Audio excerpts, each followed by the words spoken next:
Welcome all to technology YouTube channel. இன்னைக்கான topic பார்த்தோம்னா stress strain relationship. இது ஒரு கன்டினியூஸ் டாபிக். வாங்க வீடியோக்குள்ள போகலாம். லாஸ்ட் ப்ரெசன்டேஷனில் நம்ம ஸ்ட்ரெஸ் பற்றி பார்த்துருந்தோம். ஸ்ட்ரெஸ் அப்படின்னா வந்து force act on a material divide by cross sectional area. இப்போ ஸ்ட்ரெயின் அப்படின்னா அந்த மாதிரி ஒரு லோடு ஆக்ட் ஆச்சு, ஒரு மெட்டீரியல் ஆக்ட் ஆச்சுன்னா எப்படி மெட்டீரியல் வந்து டிஃபார்மேஷன் ஆகுது, அதோட சைஸ் ஷேப் எப்படி மாறுது அப்படின்றது தான் பார்க்க போகிறோம். அதாவது ஸ்ட்ரெயின் அப்படின்னா என்னென்னா சேஞ்ச் இன் ஒரு லென்த் பை ஒரிஜினல் லென்த், இதுதான் வந்து strain. So stress is directly proportionals to strain. இதோட மெட்டீரியலோடைய சேஞ்சஸ் எப்போ நடக்கும் அப்படின்னா ஒரு எக்ஸ்டர்னல் ஃபோர்ஸ் இல்லை லோடு இல்லைனா வந்து டெம்பரேச்சர் சேஞ்ச் ஆகும்போது அந்த மெட்டீரியல் வந்து டிஃபார்ம் ஆகும், அதோட லென்த் வந்து வேரி ஆகும்.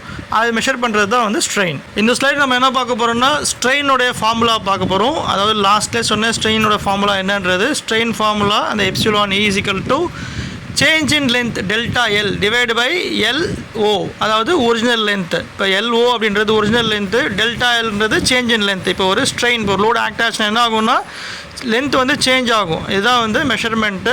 Change in length divide by original length, அதுதான் வந்து ஸ்ட்ரெயின். இந்த ஸ்லைட் நம்ம என்ன பார்க்க போகிறோம்னா டென்சைல் ஸ்ட்ரெயின், அதாவது ஆக்சியல் புல் அப்படின்ற போது என்ன ஆகும் அப்படின்னா இதோட டைமென்ஷன் சேஞ்ச் ஆகும். Either in diameter or in thickness or in the area, அதோட டைமென்ஷன் வந்து சேஞ்ச் ஆகும். இதோட எக்ஸாம்பிள்ஸ் அப்படின்னு பார்த்தோம்னா பிரிட்ஜோட கேபிள், அதே மாதிரி கிரேன், ஹாய்ஸ்ட். இந்த ஸ்லைட் நம்ம என்ன பார்க்க போகிறோம்னா கம்ப்ரசிவ் ஸ்ட்ரெயின் அப்படின்னா வந்து ஆக்சியல் புஷ் அப்படின்னு அழுத்தம். அது அப்போ என்ன ஆகும்னா அழுத்தும் போது இதோட டயமீட்டரும் சேஞ்ச் ஆகும், அதோட ஹைட்டும் வந்து டிக்ரீஸ் ஆகும். இதோட எக்ஸாம்பிள்ஸ் அப்படின்னு பார்த்தோம்னா வந்து சஸ்பென்ஷன் ஸ்ப்ரிங்கு, அதுக்கப்புறம் வந்து பிரிட்ஜ் ஓவர் காலம், அதே மாதிரி வந்து கான்கிரீட் பில்லர். இந்த ஸ்லைட் நம்ம என்ன பார்க்க போகிறோம், ஷியர் ஸ்ட்ரெயின் பற்றி பார்க்க போகிறோம். ஒரு ஆப்ஜெக்டில் இல்லை ப்ராடக்டில் வந்து பேரலாக ஃபோர்ஸ் ஆக்ட் ஆகும்போது ஆங்குலர் டிஃபார்மேஷன் ஆர் டிஸ்டார்ஷன் ஏற்படுறது தான் வந்து இந்த ஷியர் ஸ்ட்ரெயின். இதோட எக்ஸாம்பிள் அப்படின்னு பார்த்தோம்னா bolt connections and drive shaft. Last slides வரைக்கும் நம்ம என்ன பார்த்தோம்னா ஸ்ட்ரெஸ் பற்றி பார்த்தாச்சு, ஸ்ட்ரெயின் பற்றி பார்த்தாச்சு. இப்போ ஸ்ட்ரெஸ் ஸ்ட்ரெயின் ரிலேஷன்ஷிப் அப்படின்னா என்ன அப்படின்னா, ஸ்ட்ரெஸ் அப்படின்றது நம்ம ஃபார்முலா பார்த்தோம், force divide by cross sectional area. அதே மாதிரி ஸ்ட்ரெயின் வந்து change in length divide by original length.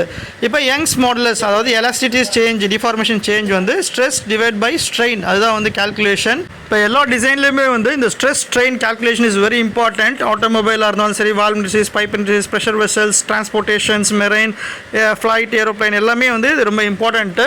So இது கால்குலேட் பண்ணுறது எதுக்குன்னா வந்து மெட்டீரியலோட திக்னஸ் என்ன, மெட்டீரியலோட டைமென்ஷன்ஸ் என்ன, அதெல்லாம் வந்து செலக்ட் பண்ணுறதுக்கு தான். இதான் வந்து stress and strain relationship. Stress is directly proportional to strain. இதோட இந்த ஸ்ட்ரெஸ் ஸ்ட்ரெயின் ரிலேஷன்ஷிப் முடியுது. Thanks to everyone, thanks to my teammate. நம்ம நெக்ஸ்ட் பிரச்சனை மீட் பண்ணலாம். By from technology YouTube channel.